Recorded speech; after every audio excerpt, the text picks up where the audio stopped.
Now let's get back to the politics. Only 48 hours left. We've got Michael Kroger.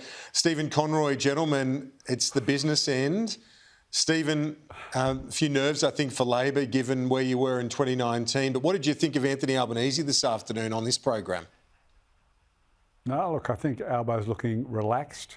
Tired. You look at Josh, who was on just before Albo. You look at Albo, they're both exhausted. Having been through this sausage making machine called an election, myself, you get to the last couple of days and you've just got to force yourself to keep going. And Josh is, spending hours and hours and hours on the polling booth in Kooyong where he's under pressure. Albo's on a 5-state blitz right now. They'll be ready to collapse by the time polls close at 6 o'clock on Saturday. Yeah, absolutely. Hard to disagree with that, I think. But we won't be. That's when we fire up, Michael Kroger. That's when we'll be looking at the numbers coming in. And Michael, what's your sense of it? I know that you've said to me for many months and to our viewers, it's difficult when you're going for a fourth term. That's the fundamental point here that you've pointed out several times. Where is it now? 48 hours to go. Well, as Scott Morrison said at his launch on Sunday, it's only his second term, so it's not really a fourth term if you listen to Scott. Look, here's the truth of the matter. If the election's held today and the polls are correct, then obviously Albo wins and he gets 5, he might get 6 or 7, he may get more or less, but clearly he'll get a majority if the polls are right. But Kieran, we were in this position 3 years ago. We saw what happened with Trump, with Brexit, with Boris Johnson, where there are serious cultural issues which divide the nation, as they are in this election. There is a shy Conservative voter effect. Now, the pollsters all got it wrong in all those elections I mentioned. And the question is, how much have they underestimated the shy Conservative vote effect in this election? We haven't had any pollsters explain how they factor that into their updated polling methods, which they now assure us are correct.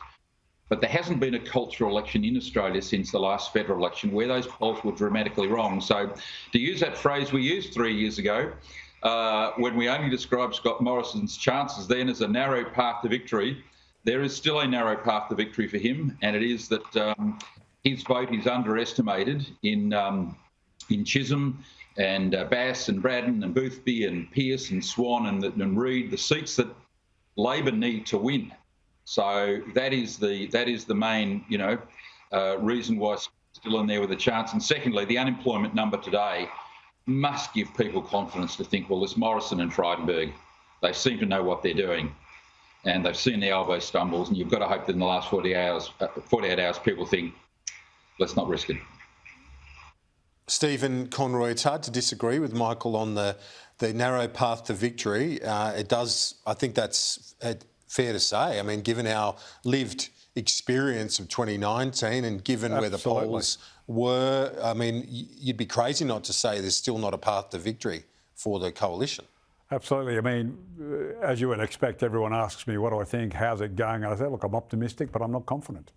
I think the rest of today, all day, tomorrow, there are votes still in play. For Labor, while the Prime Minister is wildly unpopular in some areas, they're not necessarily the areas that Labor needs to win seats. The Prime Minister is, relatively popular in Queensland. We need to win seats in Queensland. He's relatively popular in some of the western suburb seats in New South Wales. We need to win some of those seats. And then if you factor in that, the Liberals have been targeting Corangamite, they've been targeting Lingiari, they've been targeting Parramatta. These are seats where Scott Morrison is not as on the nose as he is in the Teal seats, the inner city seats, the traditional Liberal heartland seats. So Labor can't afford to relax for a second before 6 o'clock on Saturday night.